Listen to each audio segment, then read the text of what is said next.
আপনারা জানেন দীপাঞ্জন চক্রবর্তী নিজেকে এনএসজি কমান্ডো, 18 বছর 35 বছর নাকি তিনি অমুক করেছেন তমুক করেছেন, রয়ের অফিসার ছিলেন, পাকিস্তানে গিয়ে 50খানা এনকাউন্টার করেছেন, এই বলে গল্প গাল গল্প বিভিন্ন মিডিয়াতে বসে করেন, গল্প দাদুর আসর বসান। এই নিয়ে এর আগেও বিতর্ক ছিল, কিন্তু এবার সরাসরি তিনি সেনাবাহিনীর পোশাক পরে নির্বাচনী প্রচার করছেন, নিজে প্রার্থী হয়েছেন উত্তরপাড়া। তো এই বিষয় নিয়ে এর আগেও অনেকেই মুখ খুলেছেন, অনেক সেনা অফিসাররাও মুখ খুলেছেন, কিন্তু এবার সিআরপিএফের একজন টপ লেভেলের একজন অফিসার, এখন সম্ভবত রিটায়ার হয়েছেন, তিনি একটা তার ফেসবুক বার্তায় ডিটেলে তথ্য প্রমাণ দিয়ে তিনি বলার চেষ্টা করেছেন দীপাঞ্জন চক্রবর্তী বিজেপির যে প্রার্থী হয়েছেন তিনি সত্যি সত্যি যদি এনএসজি কমান্ডো হন, তার কাছে এই প্রমাণ থাকা প্রয়োজন, কিন্তু বাস্তবে তার নির্বাচনী হলফনামায় কোনো কিছুরই উল্লেখ নেই। এমনকি প্রথম হলফনামাতে তিনি উচ্চ মাধ্যমিক পাস লিখেছেন, পরেও সেটা রেকটিফাই করে গ্র্যাজুয়েশনের কথা লিখেছেন, কিন্তু এছাড়া তার সার্ভিস জীবনের অনেক কিছুই কিন্তু সেই হলফনামায় নেই। ফলত তিনি যে গালগল্প মিডিয়াতে গদি মিডিয়ায় বসে গল্প দাদুর আধর বসাচ্ছেন, তিনি এনএসজি কমান্ডো ছিলেন, তিনি অমুক ছিলেন তমুক ছিলেন, আসলে কি বিজেপির দৃষ্টি আকর্ষণের জন্য? কারণ এই দীপাঞ্জন চক্রবর্তী কিছুদিন আগে পর্যন্ত নরেন্দ্র মোদীর গোষ্ঠী উদ্ধার করতেন, বিজেপির গোষ্ঠী উদ্ধার করতেন। নরেন্দ্র মোদীকে নিয়ে আমরা যে পোস্ট করি, আমাদের থেকেও কুরুচিকর ফেসবুক পোস্ট আছে তার, আমি সেটা নিয়ে আলাদা ভিডিও করব। এই মুহূর্তে দেখুন সিআরপিএফের একজন বরিষ্ঠ অফিসার তিনি কি বলছেন এই দীপাঞ্জন চক্রবর্তী, তিনি কি আসলে ফেক না অরিজিনাল। সম্পূর্ণ ভিডিও দেখবেন একদম শেষ পর্যন্ত, ভিডিওটি ব্যাপক শেয়ার করবেন। नमस्कार, मैं एम के सिन्हा, एक second in command CRPF. Uttarpara का जो बीजेपी कैंडिडेट है दीपांजन चक्रवर्ती, मैं उसके बारे में कुछ बताना चाहता हूँ। एक्चुअल मैं भी एनएसजी में रहा हूँ 94 से 99 तक। उस दौरान दीपांजन चक्रवर्ती, जिसको हम चक्रवर्ती के नाम से बुलाते थे, मेरे साथ था। तो कई सालों से मैं मीडिया चैनल में देख रहा था, उन्होंने अपने आप को बहुत अच्छा तैयार किया, बहुत कुछ बोलते थे, बहुत अच्छे ढंग से बोलते थे, बहुत अच्छा लगता था। लेकिन इतने झूठ की सहारा लेके बोलते थे, जो जैसे आटे में नमक मिलाया जाए तो अच्छा लगता है, लेकिन उसने तो नमक में ही आटा मिला के बोलते थे। फिर भी हमने सोचा चलो कैसे भी करके कुछ एक पोजीशन बनाया है, बड़ी अच्छी बात है। लेकिन मुझे पता नहीं था जो ये सब चीज़ वो किसी राजनीतिक दल में जुड़ने के लिए, राजनीतिक दल में बताऊं तो 2021 का उसका एक फेसबुक पोस्ट देख रहा था, जिसमें वो मोदी जी को बोला था जूते मारेंगे। उसके बाद से वो फिर प्रो बीजेपी में स्टेटमेंट देने लग गए हैं। लेकिन बहुत अच्छा लगा जो अपने आप को AC2 था एनएसजी में, जो पैरामिलिट्री में सब इंस्पेक्टर रैंक होता है, आईटीबीपी में था। लेकिन बहुत अच्छा लगता था जो अपने आप को बहुत अच्छे तरीके से तैयार करके वो बोलते थे। यहाँ तक तो ठीक था, लेकिन डिजिटल इंडिया की ज़माने में झूठ के सहारा में आगे बढ़ना बहुत मुश्किल है। आपके साथ में कई आदमी रहे हैं, बहुत आदमी जानते हैं, किसी न किसी को तो पता होगा, जिसमें 2-4 कमेंट जो आपके साथ जेएनयू में रहे, जो आपके साथ प्राइवेट सेक्टर में, उन्होंने कमेंट किए हैं। तो उतना ही बोलना चाहिए, आदमी जितना करता है। झूठ की रहता फैलाने से अच्छा नहीं है। अभी जैसे वो एनएसजी में था, मुझे पता है, ट्रेनिंग भी किए हैं, वो था। कुछ आदमियों को कमेंट मेरे को बहुत बुरा लगा, जिसलिए मेरे को ये सब चीज़ बोलने पड़ रहा है। कोई बोलता था ये एनएसजी का डीजी था, कोई बोलता था मोची था, मेहतर था, कोई बोलता था खाना बनाता था, कोई बोलता बुलडोजर चलाता था, कोई बोल रहा है रथ की डोरी खींचता था। एक इंडिया की टॉप एलिट फोर्स की एक आदमी के लिए इस प्रकार की कमेंट करना शोभा नहीं देता है। एनएसजी में जाना इतना आसान काम नहीं है। आदमी को मेहनत करता है, सिर की पसीना पैर पे आता है, लेकिन एनएसजी कमांडो कोर्स क्वालिफाई करने में पैर का पसीना सिर पे बहाना पड़ता है, तभी ये एनएसजी के एक कमांडो होते हैं। तो इस प्रकार की कमेंट्स मेरे को बहुत दुखी किया, जो एक एनएसजी के कमांडो के बारे में बोल रहे हैं। देखिए, एनएसजी में जो आते हैं ट्रेनिंग करने के लिए, कमांडो कोर्स करने के लिए, तो उसमें से 15 से 20% ही क्वालिफाई कर पाते हैं। वही लक्की आदमी होता है जो एनएसजी में रहता है, बहुत ही मेहनत होता है। और मैं दीपांजन चक्रवर्ती में बताना चाहता हूँ, दीपांजन चक्रवर्ती 11 में रहा है, मेरे दौरान वो रहा है। उन्होंने वीआईपी ड्यूटी किया है, कुछ दिन वीआईपी ड्यूटी किया, सेंट्रल कंट्रोल रूम सीसीआर में ड्यूटी किया एंड प्रोविजन डायरेक्टरेट में रहा है। चक्रवर्ती प्रोविजन डायरेक्टरेट से प्रीमैच्योर रिप्यूटेशन, एक्चुअल एनएसजी होता है 5 साल की डिप्यूटेशन, 1-2 साल एक्सटेंड भी हो जाता है, लेकिन वो प्रोविजन डायरेक्टरेट में रहने के दौरान उनको भली भांति पता होगा Shri Kamlendra Prasad IPS DIG Bihar cadre, DIG provision थे बिहार कैडर के, उन्होंने उसको प्रीमैच्योर रिपेट किया। किस लिए किया है मैं सार्वजनिक नहीं करना चाहता हूं, चक्रवर्ती के भली भांति पता होगा। इन्होंने रिपेटेड होने के बाद आईटीबीपी से नौकरी छोड़ दिया है। छोड़ने के बाद जितना मुझे सूचना है वो जेएनयू में असिस्टेंट सिक्योरिटी ऑफिसर का काम करता था, क्योंकि इस बारे में मैंने एक पोस्ट देखा था निर्भीक उत्तर में अनिरुद्ध बासु का, जिसने उसी दौरान जेएनयू में पढ़ते थे और उन्होंने बोला था, सिक्योरिटी इंचार्ज था और मैं पर्सनली जानता था। इसके अलावा सम्राट सूर बोल के एक आदमी का स्टेटमेंट देख रहा था, जिन्होंने एक स्नेवी है, उन्होंने भी कहा है कि वो प्राइवेट सेक्टर में काम किया है उनके साथ और वो भी पर्सनली जानते थे। अब मैं दीपांजन चक्रवर्ती, जिसको हम चक्रवर्ती बोलते थे, उनका कुछ स्टेटमेंट के बारे में बताना चाहता हूं। जैसे उन्होंने एक जगह पर बोला, I am the first Bengali energy strike officer. मुझे पता नहीं वो किस हिसाब से इस चीज़ को बोल रहा है, ये अगर 91 में भी रहा है तो उसको बताना चाहिए, जबकि 16 अक्टूबर 1984 ये एनएसजी की स्थापना हुई, उसके बाद कई कोर्स चले, तो उसने कौन सी कोर्स की है? वहाँ जो पैरामिलिट्री से आता है वो आरसी कोर्स करते हैं और उस दौरान जो आर्मी से वहाँ पर डिपुटेशन आता है वो सीसी कोर्स करते हैं। तो हर एक कोर्स का एक सीरियल नंबर होता है जिससे पता चल जाएगा कि उसने किस साल में किया है। लेकिन मैंने RC8 RC35 किया, RC8 में वो बहुत बंगाली रहा है, वो 87 की बात है, तो पता नहीं वो किस हिसाब से बोल रहा है जे मैं first Bengali energy strike force commander. तो कृपया चक्रवर्ती तुम इस चीज़ को बता देना, तुम कौन सी कोर्स किया। मैं 35 किया हो 94 में, तुम अगर 93, 91 और 30 और 35 के बीच में कोई कोर्स किए होंगे। चक्रवर्ती को पता नहीं होगा 1987 में एनएसजी की हालत क्या था। उस दौरान में जो एडम स्ट्रक्चर बहुत ही था, टेंटेज एकोमोडेशन पूरे था, बिल्ट अप एकोमोडेशन बोलते कुछ नहीं था, सेमी बिल्ट अप एकोमोडेशन, चारों तरफ धूल और मिट्टी और रेत की टेला थी। तो इस किस्म के स्टेटमेंट देने से पहले ये भी सोचना चाहिए जो कोई तो होगा जो मेरे पहले किया होगा, ऐसे बोलना नहीं चाहिए। अगर RC1 किए होते तो मैं मान लेता हूँ। दूसरी बात बोला, आपके एक जगह पर मैं देख रहा था 9 की दशक में पंजाब का एनकाउंटर स्पेशलिस्ट आप रहे हैं, बहुत अच्छी बात है, आप एनकाउंटर स्पेशलिस्ट रहे हैं। लेकिन 9 की दशक में मैं भी पंजाब था, लेकिन आपने कभी ये नहीं बताता है जो एनकाउंटर आदमी जब करता है तभी उसको एनकाउंटर स्पेशलिस्ट बोला जाता है, जब कई एनकाउंटर करते हैं। तो किस जगह पर एनकाउंटर किया, किसको मारा है, उस किलिंग में आपको क्या अवार्ड मिला है, इस चीज़ के बारे में कभी आप बताते नहीं हैं। और 9 के दशक में मैं भी काफ़ी दिन पंजाब में रहा हूँ, लेकिन ऐसे तो मैं सुना नहीं हूँ जैसे दीपांजन चक्रवर्ती बोल के आईटीबीपी का कोई एनकाउंटर स्पेशलिस्ट था।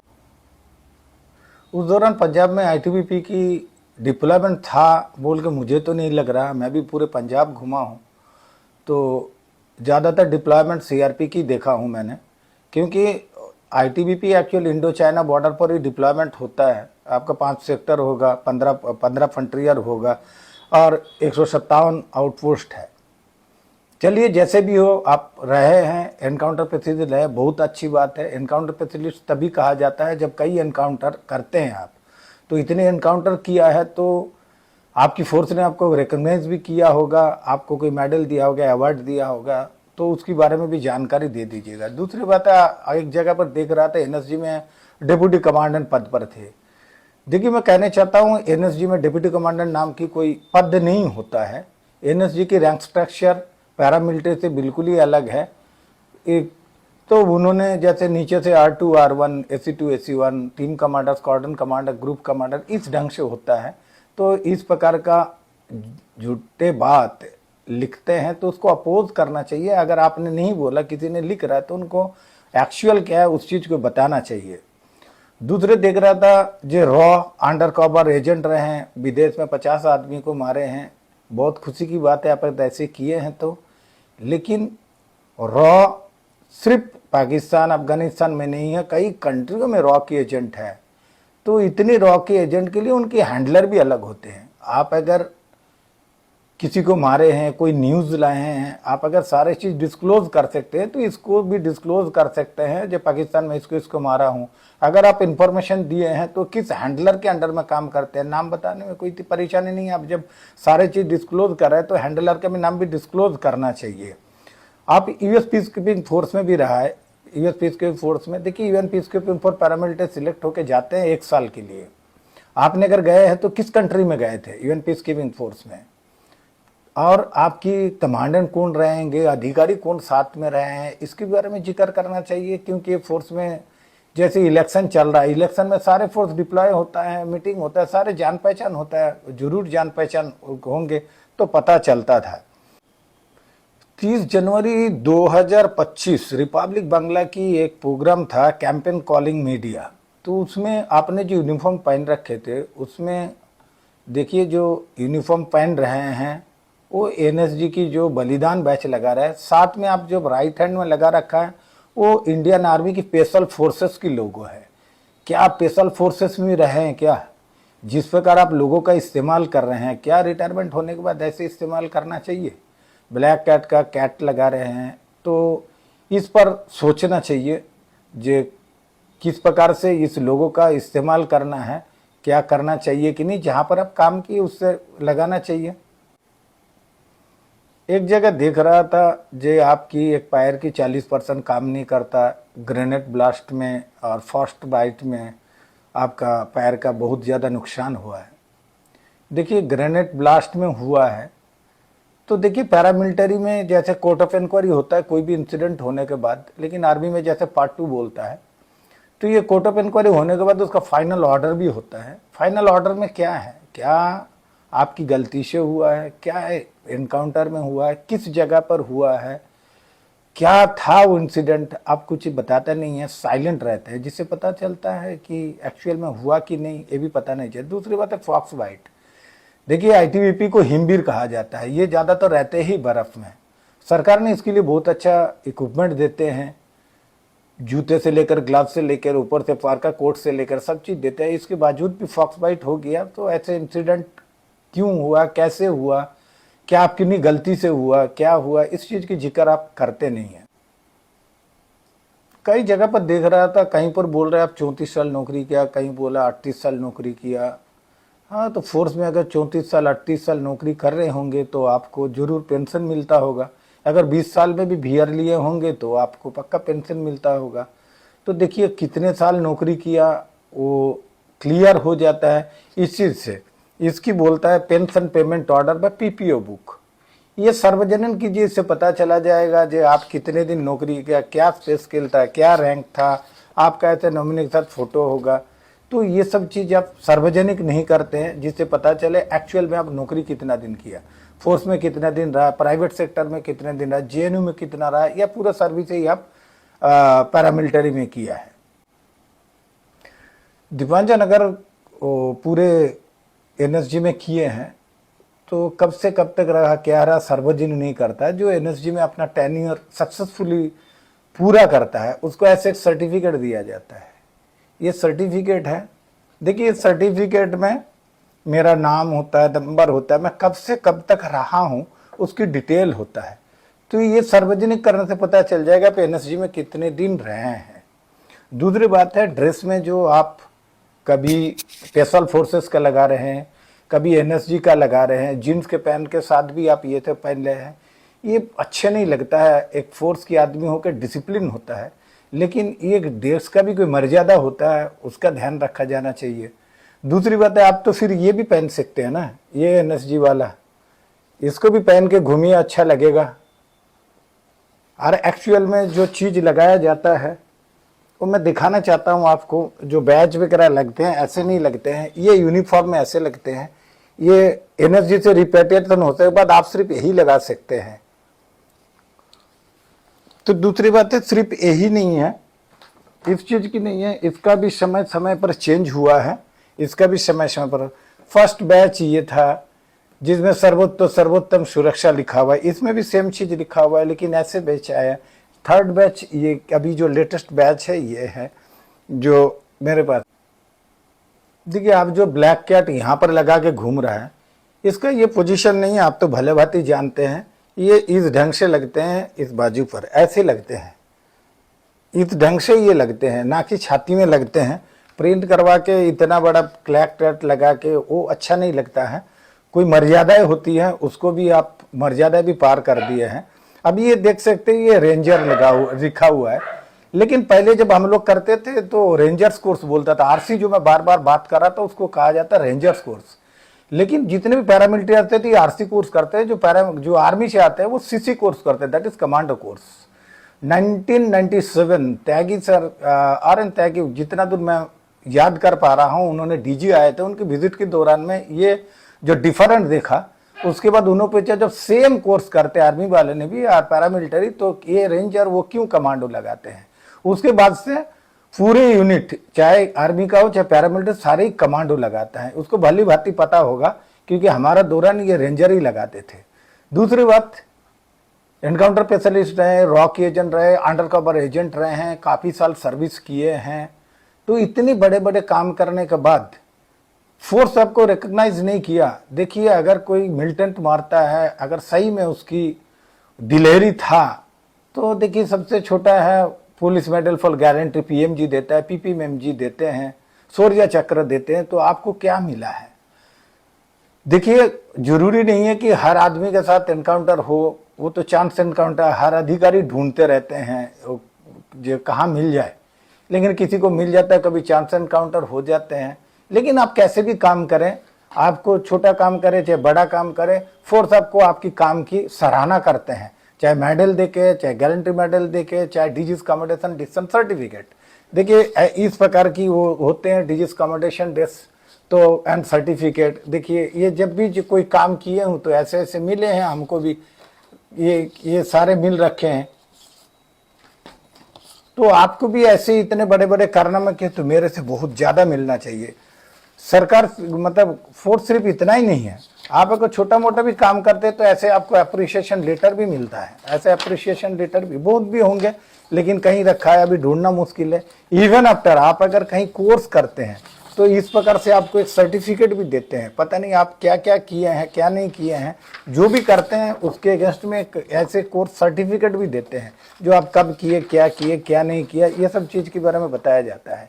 और ये जो इतने भी बता रहा था मैंने, तो देखिए जो कमेंडेशन डिस्क वगैरह देते हैं, जरूर आपको मिला होगा। तो इस प्रकार से आप लगा सकते हैं यहाँ पर, ना कि मैं इसको लगा दूं, यहाँ लगा दूं, यहाँ लगा दूं, इधर लगा दूं। हर चीज की यूनिफॉर्म में जगह होता है, उसी जगह लगाने से ही अच्छा लगता है। देखिए, आपने इतने जगह पर काम किया होगा, तो इस प्रकार से आपको मेडल भी कई कुछ मिले होंगे जो लगाते हैं।